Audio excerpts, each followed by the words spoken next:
bénédiction. Si quelqu'un laisse, quelqu'un prend. Quand quelqu'un Laisse quelqu'un prend. Oh. C'est quoi cette torsion de quelqu'un qui devient serviette?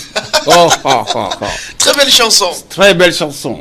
Cela nous amène, mesdames et messieurs, à notre histoire d'une vie. C'est une histoire d'un couple très heureux.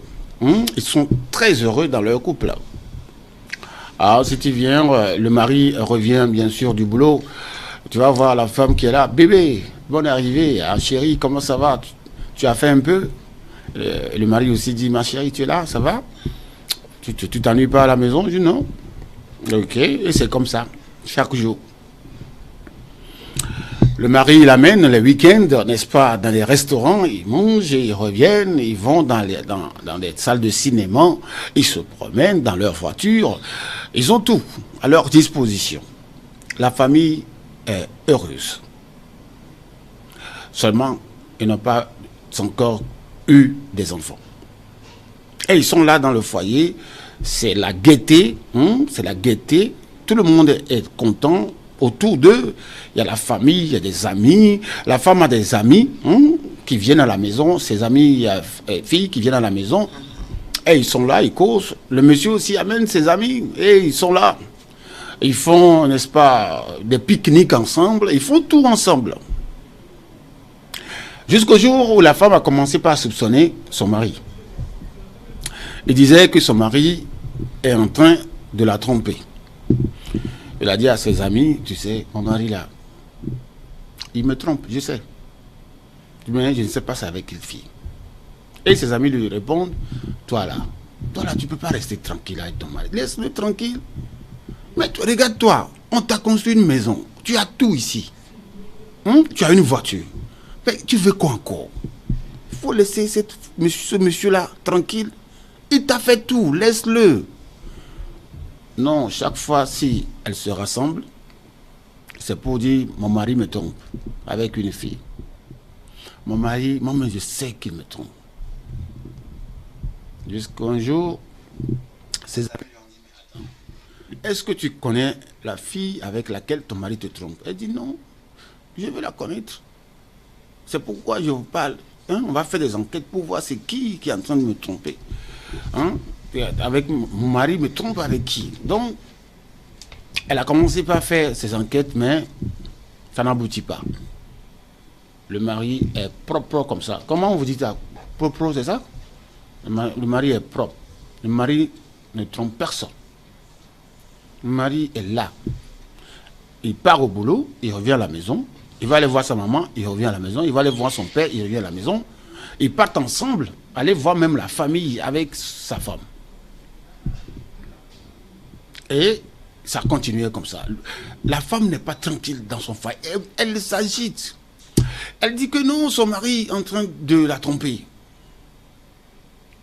C'est son slogan. C'est ce qu'elle raconte chaque fois. Si elle va chez sa maman, elle dit, maman, tu sais, mon mari me trompe.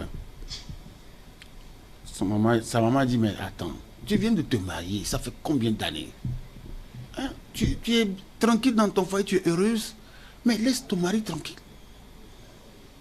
Ça là, ça gâte foyer. Il faut laisser tomber ça là. Laisse ton mari, c'est un homme. Est-ce que tu l'as vu avec une femme? Il dit non, mais il y a quelque chose qui me dit que mon mari me trompe.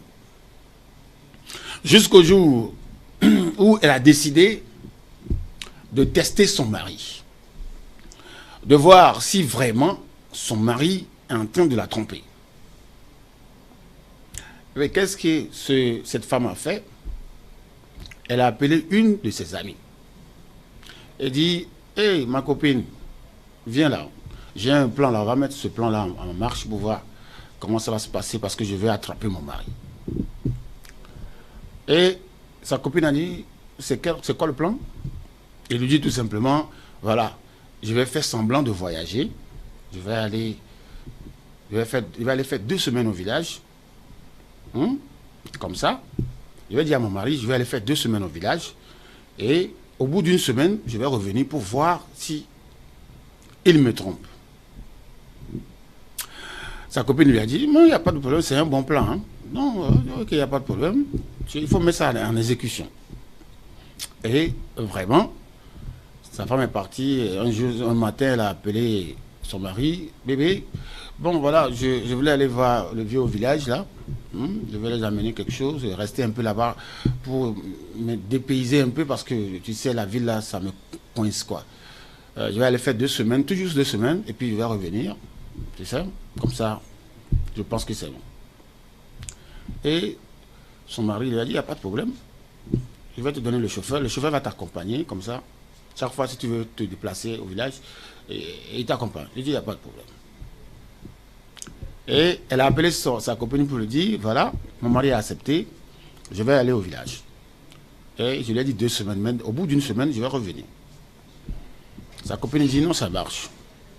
On va faire le plan comme ça. Hein? Et tu feras tout pour qu'il te drague. Comme ça, si je viens, je vais dire que non, il est en train de te draguer. Et puis, comme ça, je vais essayer de voir si vraiment il aime d'autres femmes, vraiment. Sa copine, au début, lui a dit, mais non, comment tu veux que je fasse tout pour que ton mari me drague? Non, je ne peux pas faire ça. Toi, tu es mon ami, tu es ma copine. Il dit, non, ça, c'est le plan. Je vais voir s'il va te draguer. S'il te drague, ça veut dire qu'il drague d'autres filles en dehors. Donc, comme ça, je vais l'insulter très bien. Et son plan, je vais découvrir ce qu'il est en train de faire dehors. Donc, sa copine a dit, non, tu sais, moi, je ne peux pas faire ça, je ne peux pas te laisser draguer par ton mari. Tu sais, on est ensemble, copine. Il dit, fais-moi ça. Ça, chérie, fais-moi ça. Tu es ma copine, non? Oui, fais-moi, aide-moi. Et celle-là est partie au village avec le chauffeur que son mari lui a donné. Elle devait faire 2 semaines. Parce qu'au bout d'une semaine, il faut qu'elle revienne pour surprendre son mari avec sa meilleure amie. Et comme ça, elle va dire full sur son mari. Et découvrir si son mari la trompait dehors. C'est ça son plan. Mesdames et messieurs, on dit que si quelqu'un laisse, quelqu'un prend. C'est ça la chanson, non? Si quelqu'un laisse, quelqu'un prend haut. Si quelqu'un laisse, quelqu'un prend haut. Ouais. Toi, tu as trouvé. Tu es dans ton foyer. Tu es à l'aise. Tu as tout à ta disposition. Tu as une maison, une voiture. Tout ce que tu veux, tu as à ta disposition. Maintenant, tu es en train de harceler ton mari. Que ton mari est en train de te tromper dehors jusqu'à tu as mis ta copine. Pour que ton mari la drague pour voir et arriver, tu vas l'insulter, tu vas lui faire des trucs. Non. Et les femmes, ressaisissez-vous. Parce que comment on dit, le spécimen mâle est rare. Spécimen mâle, c'est très rare. Mais ça, c'est prendre... C'est un grand risque. Hein? C'est un grand risque. Un grand risque à ne Maintenant, pas prendre. Au bout d'une semaine, madame se prépare à rentrer à la maison pour surprendre son mari et sa copine. Mais mesdames et messieurs, chers amis téléspectateurs, retenez très bien, vous savez ce qui s'est passé. Lorsque madame, en train de revenir à la maison, elle a vu un attroupement devant sa maison. Des tentes par-ci, des tentes climatisées par-là, des voitures avec des fils, je ne sais même pas ce qui se passe chez elle. Et elle se disait que, attends, qu'est-ce qui est arrivé à mon mari? Le chauffeur dit, oh, je ne sais pas, on va aller voir. Mais pourquoi les gens sont nombreux comme ça devant chez moi? Elle dit, je ne sais pas. Madame, le chauffeur a garé la voiture, madame est sortie, et tout le monde dehors disait, bonne arrivée, madame. Et puis, elle dit, mais qu'est-ce qui se passe ici? On dit, ah, bon, tu n'es pas au courant? Elle dit, au courant de quoi? Elle dit, il faut rentrer dans la maison, tu vas voir. Elle est rentrée dans la maison. Qu'est-ce qu'elle a constaté, mesdames et messieurs? Avant de constater, elle est tombée évanouie.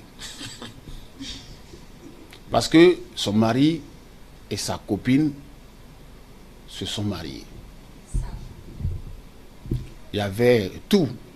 Elle était dans la robe de mariée, son mari bien sapé, avec nœud cravate, nœud papillon, voilà, nœud papillon, bien, avec ses amis à côté, tout. Lorsqu'elle a vu elle a vu de loin, Elle ne s'est pas rapprochée, hein. Elle voulait se rapprocher et puis elle est tombée bas en même temps. On l'a transportée à l'hôpital. Vous avez vu, non? Donc, si quelqu'un laisse, quelqu'un prend. Toi, tu as trouvé et tu es bien dans ton foyer, à l'aise. Mais laisse ton mari tranquille. Tu as besoin de quoi? Tout ce que tu as besoin, on te donne. Le monsieur est performant au lit. Si c'est ça là, va dormir. Il est fort. Mais tu veux quoi encore? Même s'il te trompe dehors. Mais à la maison, il ne te trompe pas. Et bien voilà. Et il s'est remarié. Et sa copine a tout raconté à son mari, que c'est ce plan-là que ma copine a mis en place. Et le mari a dit, ah, bon, si c'est ce plan, on va se marier, comme ça, s'il vient, il va... Et c'est ce qui s'est passé. Donc, le torchon de quelqu'un devient serviette de l'autre. Donc, il faut faire très attention dans la vie.